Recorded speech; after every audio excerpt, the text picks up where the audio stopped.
안녕하세요. 크립토TV입니다. 오늘은 오히려 불장을 앞당길 수 있는 시나리오와 또 뒷부분에서는 재밌는 이야기로 마무리해 보도록 하겠습니다. 어젯밤에 나스닥이 무려 마이너스 6%가 나왔는데요. 보통은 마이너스 3%가 한 달에 3번 이상만 나와도 경기 침체라고 통계학자들은 얘기를 하는데 그 2배가 어제 나왔으니 분위기는 알만했겠죠. 그리고 심지어 안전자산인 금마저도 어제 떨어졌습니다. 석유도 떨어지고 죄다 떨어졌다. 거의 팬데믹 이후에 최악의 상황이 벌어졌다고 보시면 될 것 같아요. 그래서 심지어 펭귄조차도 난 못 살겠다. 기사가 나오고 있습니다. 이 모든 이유가 지금 관세 발표 때문인데요. 참고로 호주의 최남단, 아무도 살고 있지 않은 무인도, 펭귄만 살고 있는 섬에도 10%의 관세가 때려졌다고 합니다. 그러니까 참 어리둥절하고 있고요. 저 위에 북쪽에, 노르웨이 위쪽에 북극곰이 살고 있는 섬에도 10% 관세가 때려졌습니다. 그러니까 호주 총리가 지구상 그 어디도 안전치 않아. 이게 지금 현실화되고 있는 참 우픈 상황이라고 보시면 좋을 것 같아요. 그래서 지금 트럼프의 공화당 쪽 지지자들 지지율도 이제 뚝뚝뚝 떨어지고요. GDP도 뚝뚝뚝 떨어지고 S&P 500이야 당연한 거겠죠. 예전 이제 대통령들 오바마는 바라볼 수도 없고 바이든 시대를 지금 그리워하는 사람이 많아지고 있다. 취임한 지 지금 50일 만에 이렇게 떨어졌는데요. 지금 60일 넘었죠. 저 밑에 바닥을 뚫고 S&P 500 주식이 내려가고 있습니다. 뒤에서 보여드리겠지만 최근 상황만 놓고 보면 코인보다 미국 주식이 더 조금 심각한 것 같아요. 근데 그러면서도 4월 8일까지는 나는 관대하니까 협상의 시간을 줄 거야 얘기를 하고는 있지만 제가 볼 때는 보복만 안 나와도 다행이다라는 생각이 듭니다. 이게 협상이 나올 수가 없는 문제가 좀 잘못 출제됐다고 어제 말씀을 드렸었죠. 그래서 실제로 협상보다는 보복, 프랑스 대통령도 대미 투자 줄여야 된다, 화가 난다. 중국은 말할 것도 없고 전 세계가 지금 화가 나 있는데 문제가 잘못된 이유를 한번 복습을 해보도록 하겠습니다. 일단 1차적으로 전 세계가 분노하는 이유는 억지 관세율에 있겠죠. 예를 들면 우리 한국한테 니네가 우리 미국에게 무려 50%의 관세를 때리지 않았느냐 하면서 나는 관대하니까 25% 내가 받아줄게. 이런 거였잖아요. 그러나 그 석학들이 한다는 그 계산식이 어이가 없게도 이 50%라는 게 분모가 총 수입액이었죠. 한국으로부터의 수입액. 분자가 무역 적자액. 그러니까 총 분모 수입액 전체 중에 불량률을 계산한 게 50%, 우리가 손해가 50% 이런 말도 안 되는 식을 적용을 해서 일단 여기서 1차 분노가 일어나고요. 2차 분노, 이 데이터들조차 그렇게 해서 나온 수치조차도 아직도 제대로 아는 사람이 한 명도 없다. 그만큼 주먹구구식으로 판넬에다가 붙여가지고 나왔었잖아요. 제대로 아는 사람이 아무도 없다는 거죠.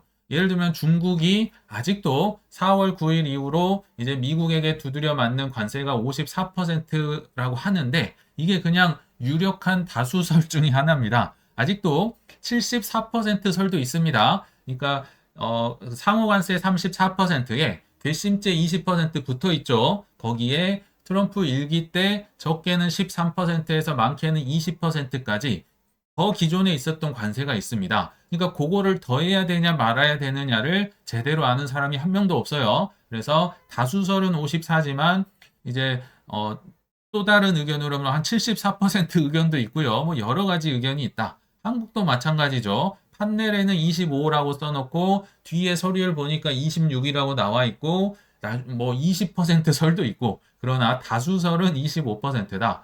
참 어이가 없는 지금 이 판넬인 거죠. 그리고 영국도요.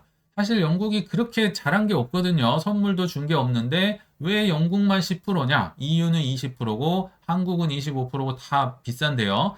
근데 영국은요. 사실 한 달 전쯤에 영국 총리가 미국으로 날아간 적은 있습니다. 그러나 선물이 아니라 그냥 예전에 트럼프 일기 때 한번 트럼프를 초청해서 국빈 대접을 한번 한 적이 있었거든요. 그래서 그게 기억이 나서 다음에 한번 오시면 또 한번 모시겠다. 요렇게 총리가 얘기를 했었는데 트럼프가 굉장히 흡족해 하면서 너는 10% 이렇게 때렸다는 거죠. 그러니까 이 사람들 입장에서는 영국도 참 어이가 없는 거예요. 왜 너네만 싸게 해줘? 물론 일본 입장에서도 한국이 좀 화가 나겠죠. 그러나 펭귄이랑 곰, 북극곰 입장에서는 영국도 화가 납니다. 아니 너는 사람인데 너는 사람이니까 10%인데 나 뭐 여기는 왜 10%냐? 나 우리는 억울하다. 모두가 지금 억울한 상황에 이 협상을 따를 수가 없다. 그리고 마지막으로 이 협상이 될 수 없는 마지막 이유가 가장 크다고 했었죠. 제가 일본을 들면서 얘기를 했는데 회장 아들이 맞아버렸습니다. 우리 친구 영화 보시면 뭐 다들 기억나실 겁니다.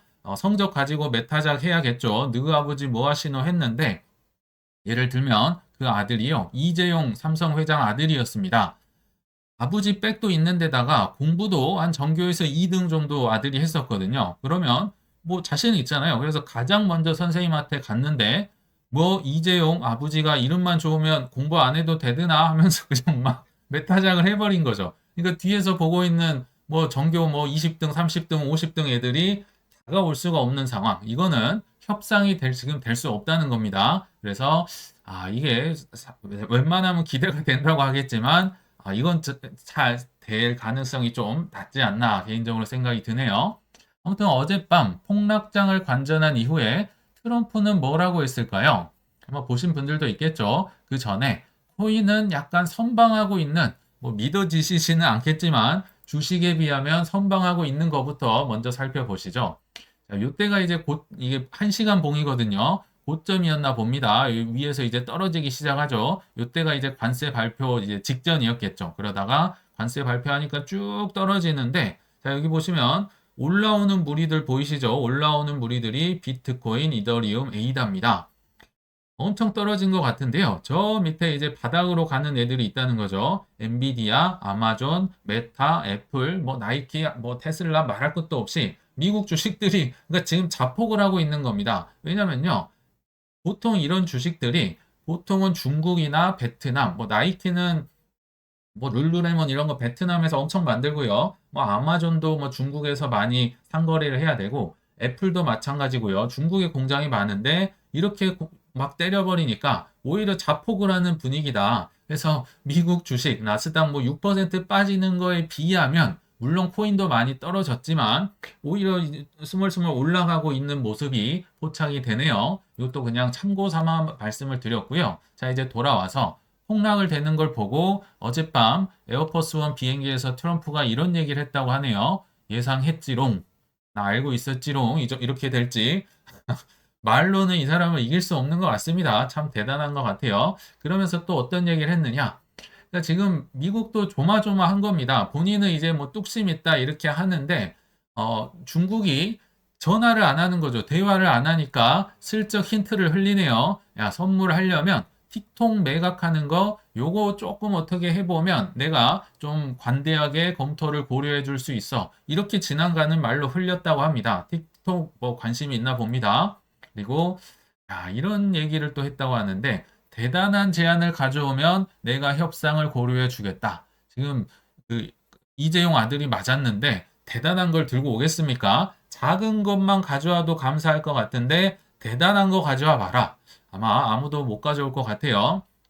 그리고 또 하나 상무장관 있죠. 하워드 루트닉이 이 사람은 참 우리를 놀리는 것 같은데 중국이 전화를 안 하고 있다. 중국이 전화 한 통, 뭐 펜타닐 제조를 안 한다고만 하면 무조건 펜타닐이랍니다. 캐나다나 멕시코나 중국이나 전화 한 통만 하면 니네 마이너스 20% 깎아줄 수 있을 텐데 전화를 한 통을 안 하네. 이거 한 통 하면 마이너스 20% 뭐 거의 중국을 지금 조롱하고 있는 것 같아요. 그러니까 이게 약간 상황 파악을 지금 조금 이제 못하는 쪽으로 가고 있는 뭐 거의 벌거벗은 임금님을 막 멋있다 하고 있고 지금 이런 상황으로 잘못 가고 있지 않나 조금 걱정도 되네요.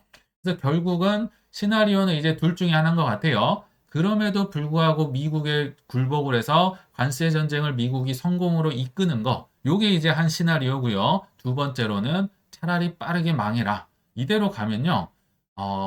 힘들어질 수 있습니다. 4월 8일 이후에도 이 협상이 나와야 되는데 그러면 그대로 때려야 되는 거죠. 근데 뭐 또 본인도 무서우니까 또 연기를 할 수 있고 차라리 그럴 바에는 한번 크게 망하자. 뭐 폭락을 해야 이게 뭐 유동성이 들어올 거 아니에요. 그래서 망한 다음에 유동성을 뿌리는 금리 인하를 하고 약달러가 오고 재무부가 돈을 뿌리는 그 시나리오가 오히려 이 시나리오보다 훨씬 설득력이 있고 빠를 수 있겠다. 이게 사실은 사이클 때마다 반감기 사이클마다 4년마다 반복됐던 사이클인데 그러니까 결론부터 얘기하면 그냥 원래 있던 우리가 항상 겪었던 일이 벌어질 수 있다. 트럼프에 상관없이 결국은 망한 후에 유동성이 오는 시나리오가 힘을 얻고 있는 것 같아요. 그래서 뭐 사실 다른 사람 걸 가져오려고 했는데 오랜만에 아더 헤이즈가 맞는 말을 해서 사실 이 친구 굉장히 똑똑한 친구입니다. 다만 이제 도박이 몸에 배어서 뭐 따르게 어떻게 뭐 티셔츠 팔고 이렇게 해서 번 돈으로 다 도박에 갖다 바치고 있어서 그렇지 이 친구는 똑똑합니다. 오랜만에 옳은 말을 해서 한번 소개를 해드려 볼게요. 미국의 관세 조치 오히려 비트코인의 호재다. 물론 장기적으로라는 단서를 붙이긴 했었죠. 그러면서 이 관세 조치로 일부 투자자들이 지금 뭐 도망가고는 있지만 나는 괜찮다. 오히려 사랑한다. 글로벌 불균형이 조정될 것이고 뭐 이런 걸 볼 때 확실히 뭐 미국인이라고 느껴지는 것 같아요. 그리고 그 고통은 돈을 찍어내는 방식으로 극복될 것이다. 요거는 뭐 이 사람이라 예상을 하는 게 아니라 그냥 과거 역사가 항상 이렇게 반복이 됐었습니다. 4년 만에요. 그래서 이게 이제 제가 밑줄을 친 거죠. 그러면서 2년 만기 국채금리 하락한 이유는 패드가 결국은 금리 인하 가능성을 미리 반영했기 때문이다. 2년뿐만 아니라 뭐 10년물 뭐다 지금 거의 다 국채금리 뚝뚝뚝 떨어졌습니다. 달러도 심지어 약화가 됐었어요. 달러가 약화된다는 건 결국 미국도 이 관세 전쟁의 패자가 될 가능성에 베팅이 되고 있다는 겁니다. 그래서 조만간 충격이 올 것 같아서 금리 인하 오고 양적 완화 아직 긴축이 끝나지도 않았는데 급하게 양적 완화로 돌아설 거다 이렇게 예상을 합니다. 그러면서 이게 참 눈이 의심스럽긴 한데 인내를 하랍니다. 인내를 하면 기회는 찾아올 것이다. 여기서는 거의 틀린 말을 제가 찾을 수 없는 것 같아요. 왜냐면요. 지금 이게 현실화되고 있어요. 이렇게 될 것이다가 아니라 이제 금리 인하 가능성이 그렇게 뚝뚝 떨어졌습니다. 원래 올해 뭐 2번 정도 될 것이다. 뭐 심지어 한 번도 지금도 안 될 것이라고 모건 스탠리는 보는 사람도 있거든요. 모건 스탠리는 그렇게 얘기를 하지만 이제 이 금리에 베팅을 하는 사람들의 입장에서 보면 여기 보시면 나와 있잖아요. 자, 5월 달은 이제 동결 가능성이 한 번 있어요. 근데 이것도 어떻게 될지 모르죠. 그러나 6월 달 한 번 떨어지고요. 7월 달 한 번 또 떨어지고요. 9월 달 한 번 또 떨어지고 근데 한 달 쉬고 12월에 한 번 또 떨어지고 그러니까 지금 4번 인하할 가능성이 가장 유력한 후보로 오고 있습니다. 이게 지금 현실화가 되고 있다는 거죠. 이게 상황이 보통 일이 아니어서 결국은 준비를 사람들은 하고 있고 여기에 베팅을 하고 있다. 이건 지금 결과물입니다. 그래서 결국은 어떤 시나리오로 갈 가능성이 높다? 돌고 돌고 돌아서 결국은 뭐 팬데믹이든 아니면 어떤 뭐 서프라임 모기지 사태든 어떤 그 위기급 상황으로 가게 되면서 급기야 금리 인하를 하고 유동성을 퍼붓는 상황으로 갈 가능성이 서서히 올라가고 있다. 시장을 이걸 준비하고 있다는 거죠. 그래서 그때 당시에 제가 20년도 3월에 사실 이거 비트코인 뭐 마이너스 50% 됐었거든요. 근데 이게 지금 너무 많이 오르니까 이렇게 보니까 뭐 빼꼼 떨어진 것 같지만 비트코인만 50% 20년 3월에 빠졌습니다. 이때와 약간 비슷한 상황이겠죠. 왜냐하면 이때도 코로나 때도 위기였고요. 지금도 경기 침체 위기가 현실화되고 있다.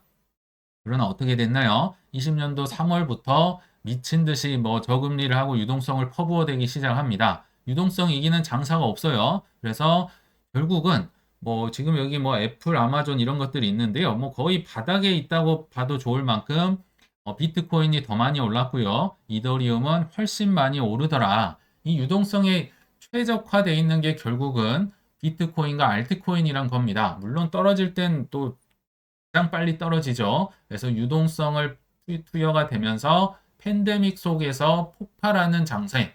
아시겠지만요. 21년도 불장, 뭐 4월이 됐든 10월이 됐든지요. 팬데믹의 한가운데 있었습니다. 21년도에 해외여행 가신 분들 아무도 없을 겁니다. 거의 집 밖에도 못 나가는 상황 속에서 자산만 폭발을 했어요. 위기 속에서 결국 유동성이 나오면 위기든지 아니든지 간에 폭발을 하더라. 이 힘은 막을 수가 없는데 이 상황이 지금 벌어지고 있다는 거죠. 그래서 다시 한번 복습을 하면 결국은 뭐 이래 가나 저래 가나 반감기 사이클에 우리는 투자를 하고 있는 거고요. 이게 믿겨지지 않는 분들도 이제 있겠지만 결국은 항상 우리는 까먹습니다. 뭘 까먹나요?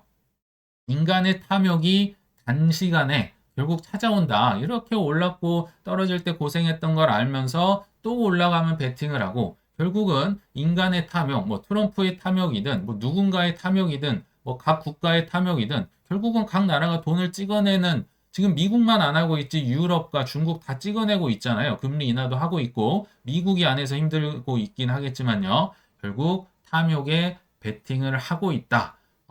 반감기 사이클에 베팅한다는 건요, 인간의 탐욕에 베팅을 한다는 것과 마찬가지다라고 생각이 듭니다. 자, 이제 힘드시기 때문에 믿거나 말거나 얘기를 한번 마지막으로 드려볼게요. 조금 성경 얘기가 나오지만 그래도 좀 역사적인 내용, 팩트 위주로 제가 말씀을 드리면서 믿지 않는 자가 겪었던 성경 속 이제 이야기를 하나만 해보도록 하겠습니다. 최대한 뭐 종교적인 거는 내려놓고 얘기를 해보려고 합니다. 자, 뭐 제목을 제가 붙여봤는데 사마리아 성을 포위했던 사건이 있었습니다. 아람이라는 나라의 왕이 이스라엘 왕을 이제 이렇게 포위를 했었던 건데요. 시기는 약 9세기, BC 9세기 경입니다. 누가? 여호람, 이게 이스라엘 왕이고요. 베나다 2세, 요게 이제 아람 왕이거든요. 요 둘이 붙은 겁니다. 싸움으로요. 그래서 장소는 이스라엘의 사마리아, 뭐 수도에 이제 그 아람 왕이 공격하러 와서 이스라엘 성이 사마리아 성이 이제 갇혔다고 보시면 좋을 것 같습니다. 그러니까 이스라엘이 공격을 당한 겁니다. 포위를 당했어요. 먹을 게 없잖아요. 완전 굶어 죽게 생겼습니다. 그래서 이스라엘 당시에 성 안에서 거래되던 게 나귀 머리통이 은 80세겔. 요걸 제가 검색을 이거 다 그 챗 GPT로 한번 검색을 해본 겁니다. 이게 얼마 정도 될까? 나귀 머리를요, 먹을 게 얼마나 없으면 약 80만 원 정도의 거래를 했다고 해요. 심지어 비둘기 똥, 그것도 4분의 1스푼 정도 되는 게 5세겔, 5만 원의 거래가 됐다고 하네요. 1세겔이 약 만 원 정도라고 합니다. 현재 가치로 하면.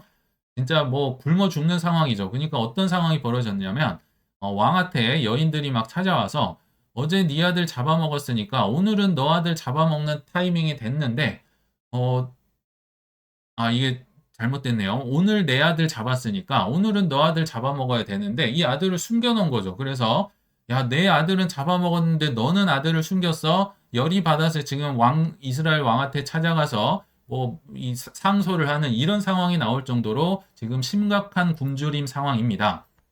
이 상황에서요, 엘리사라는 사람이 등장해서 다들 이렇게 절망적인 상황에서 내일 이맘때쯤에 밀가루랑 보리 1세겔에 살 수 있을 거다. 그러니까 물가가 가라앉는다는 거죠. 먹을 게 풍족해져서 이 뭐 엄청난 인플레이션이잖아요. 이런 거 다 없어지고 내일 이맘때쯤에는 니네들 먹고 살 수 있다라고 하는데 그 중에서 이제 왕 옆에서 지키는 보좌관이 있었습니다. 웃기는 소리 하지 마세요. 하늘의 창을 열고 구멍을 내서 거기서 곡식이 쏟아져 들어와도 그런 일은 없을 겁니다. 웃기는 소리 하고 있네. 이런 얘기를 하는 거죠. 자, 우리식으로 한번 표현을 해보겠습니다. 사실 제가 했던 말이죠. 네가 사라 비트코인. 제가 오전반 형한테 많이 했었던 얘기입니다. 18년, 19년, 20년을 내내 했었던 그 좋은 거 너나 많이 사라. 불장 같은 소리 하고 있네. 21년 웃기고 있네. 이런 얘기를 제가 했었죠. 근데 이게 어떻게 됐나 한번 보시죠. 그러니까 엘리사가 아까 그 보좌관한테 이런 얘기를 합니다. 당신 눈으로, 불장은 아니죠. 그 물가 가라앉는 걸 볼 수는 있겠지만, 제가 불장으로 바꾼 거죠. 자, 볼 수는 있는데 너 못 먹을 거야. 이런 일은 없을 거라는 거죠. 그리고 나서 그때쯤에 그 근처에 문둥병자 4명, 그러니까 성문 근처, 이스라엘 그 사마리아 성 근처에 문둥병자 4명이 있었는데요. 이 사람들은 이러나 저러나 죽습니다. 굶어 죽든지 아니면 아람 군대에 끌려가 포로로 가서 죽든지, 야, 우리는 일단 죽겠으니까 아람 군대 가서 항복을 하자 하면서 4명이 그냥 막 무작정 그 적진으로 뛰어 들어갔다고 합니다. 근데 뭐 이 결과는 이제 뭐 성경적인 내용이니까 그냥 빼고요. 종교적인 내용이 될 수 있으니까 결론만 얘기하면 아람 군대가 빤스런 그냥 모든 걸 다 놓고 뭐 금이고 은이고 먹을 거고 말이고 다 놓고 그냥 도망갔다는 겁니다. 이거를 누가 먼저 발견했다? 문둥병자 4명이 발견을 합니다. 그러니까 뭐 일단 배고프니까 막 음식을 먹고 막 금은 막 호주머니에 챙기고 정신 차리고 보니까 야, 우리 이렇게 하면 안 되겠다. 그래도 이스라엘 가서 우리 알려주자. 이렇게 얘기를 한 거죠. 그래서 왕께 보고를 했다고 해요. 근데 이스라엘 왕이 뭐라고 했다? 뻥치지 마라. 저것은 계략이다. 숨어 있다가 누군가 우리를 치러 오겠지. 이게 말이 되느냐? 하고 안 믿었다고 해요. 그러나 신하들이 얘기했겠죠. 왕님, 이래 주구나 저래 주구나 우리 어차피 죽습니다. 보냅시다. 그래서 한참 후에 정탐대 한 전차 2대를 보낸 후에야 이 사람들이 보고를 하죠. 다 튀었습니다. 걔네들 말이 사실입니다. 그러니까 어떻게 됐을까요? 그 얘기를 듣는 순간 전 백성이, 전 국민이 당연히 성문으로 뛰어갔겠죠. 왜냐면 나 지금 배고파 죽겠거든요. 거의 뭐 뱅크런이 나오듯이 성문으로 가니까 가면서 이제 아람 군대의 음식과 금과 은과 말과 뭐 옷과 모든 거를 쟁취하러 몰려갔습니다. 아까 그 보좌관 어떻게 됐을까요? 왕이 성문을 지키라고 했었거든요. 야, 그럴 일 없어. 무슨 말도 안 되는 소리야 하는 사람이 결국은 불장을 앞에 두고 밟혀 죽었겠죠. 왜 사람들을 막았으니까. 그럴 리 없다고 했으니까. 이런 얘기를 보면서 어떤 뭐 생각이 드셨을지 모르겠는데요. 결론을 한번 맺어보겠습니다. 결국은 투자의 본질도 이 이야기와 비슷하지 않을까 생각이 듭니다. 뭐 재밌으셨을지 모르겠는데요. 저는 투자의 본질도 저 이야기와 매우 비슷하다. 단, 저 믿음이란 것도 투자의 영역에서는요, 많은 내 선택으로 인한 실패와 시간과 돈을 갈아놓고 이게 경험이 쌓여가야지만 생기는데요. 우리 한번 생각해 보시면 초, 중, 고, 대학 때는 최소 16년을 공부를 하신 거예요. 이걸 투자를 하셨으면서 훨씬 더 어려운 코인 투자는 귓동량으로 이어가다 보니까 결국은 어영부영 실패하는 변명하는 98%의 무리 속으로 저절로 들어가게 되지 않나 생각이 들거든요. 그래서 물론 힘들긴 하죠. 그렇지만 고생하신 만큼 결국 크게 나중에 보상받으실 수 있는 우리 구독자님들 되시길 바라면서 이만 물러가겠습니다. 시청 감사합니다.